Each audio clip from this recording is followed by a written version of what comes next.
culturally, the tension, to some degree, I mean, the tension between German and Yiddish was felt. For instance, Dovid would say moil, for mouth. And my mother hated that word because she said in German, it's the mouth of an animal, not of a human being.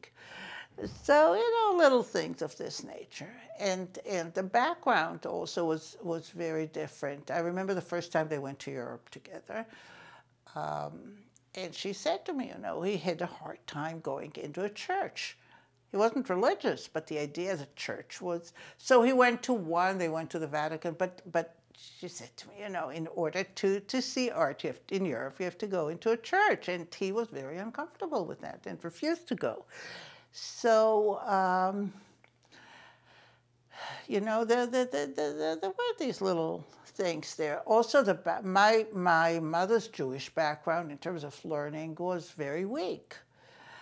But she knew her Catholicism, and she knew she had a very solid background in European art and music. She played the piano, et cetera, et cetera.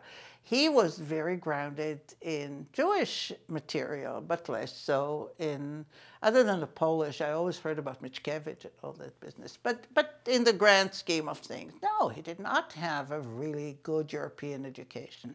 So these little tensions came up, and they also came up when they went, a couple of times later in life, they went to Austria,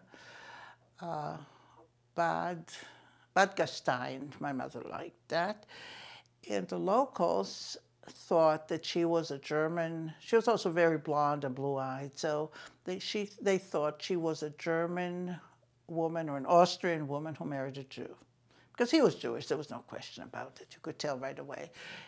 And she was very shaken once when they stayed in some pension, and I think he may have gone to the bathroom or something. She sat alone, and the waiter came over to her and she said, "How could you marry him?"